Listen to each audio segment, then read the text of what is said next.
I mean, Megyn Kelly is a lot of things, but stupid and careless are not two of them. When she accuses Trump of directing a cover-up, what evidence does she provide for that accusation?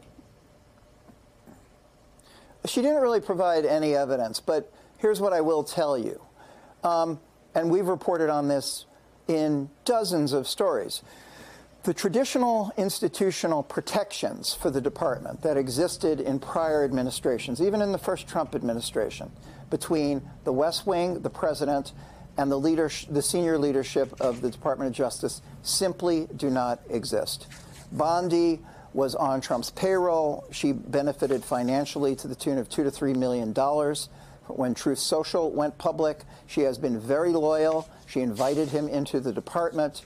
Todd Blanche, the Deputy Attorney General, who is running the department, is the Deputy Attorney General. You have Stephen Miller in the White House and other West Wing aides who are directing immigration policy. So the normal barriers that exist between a president and senior leadership of the Department of Justice simply do not exist. And the truth of the matter is, if you look at this fiasco, all of the key players, Bongino, Patel, Bondi, Blanche, have been in direct communication with the president, which is extraordinary. And it seems to indicate, while I have no evidence that what Megyn Kelly is discussing is true, it is generally speaking true that the president essentially has untrammeled access to the senior leadership of the department. Claire McCaskill, let me show you what Steve Bannon says this will result in, politically speaking.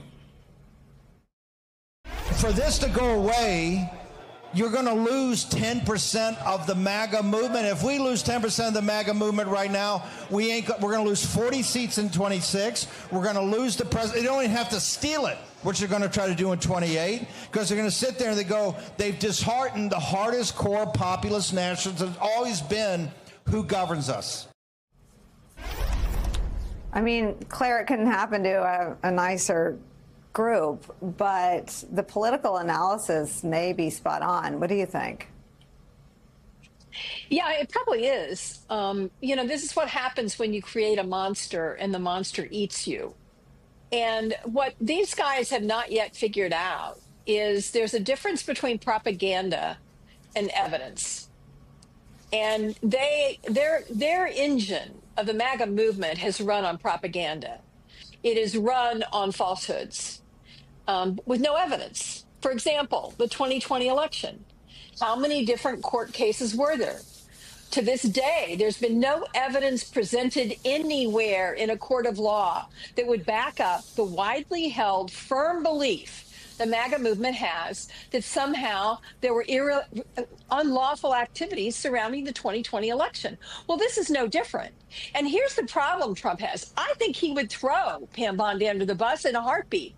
But if he does, then the next attorney general has to deal with the Epstein files. And what are you going to do? A, there's no evidence that what they've all said happened.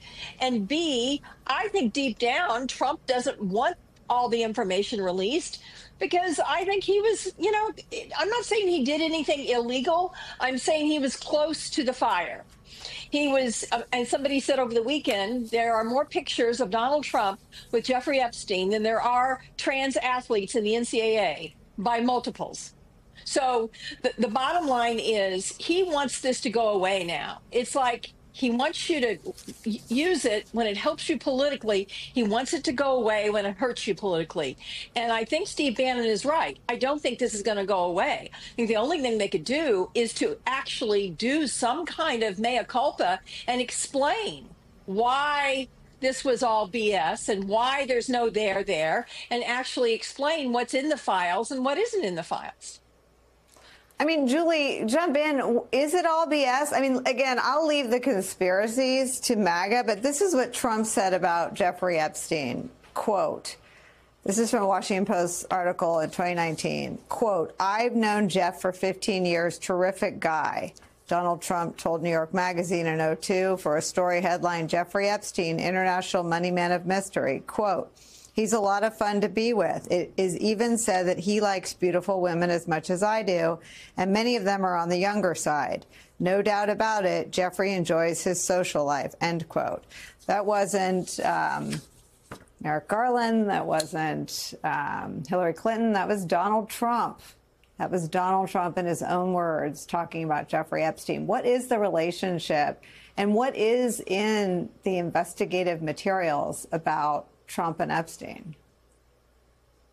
Well, we don't really know, and that's part of the problem all along here is that the FBI, the Justice Department, the courts, a lot of other government agencies have kept all these things under wraps for so long, even when more women, more victims have come forward to say what was happening. More victims were interviewed by the FBI in recent years. And we know that there are people that helped Epstein. He could not have run this operation by himself. He didn't do anything on his own. He had a staff to do everything for him. So there are obviously some people that helped him. And I'm sure that the Justice Department, the FBI, has looked at some of these people, and their names are included in those files. Whether Donald Trump, how involved he was, we really don't know. And up until now, to be honest with you, I've been pretty emphatic on social media pointing out that there has been no evidence that Trump, really was even still friends with Epstein in his later years. But I think that this whole episode and the way it was handled raises questions about, how connected Trump was and how connected maybe some of his friends might have been or other powerful people that he perhaps is either friends or does business with. And I think all these are fair questions to ask of our government because this is a case that affected hundreds, if not, almost 1,000 women. And how was he able to do that? I think sometimes we lose sight of the victims here. This statement that was put out by the Justice Department, I thought, didn't do enough to address what the victims must be going through here because they want justice. It's such a good and important reminder that at the bottom of a big political brouhaha are real victims whose lives continue to be shaped and shattered by Jeffrey Epstein and his enablers.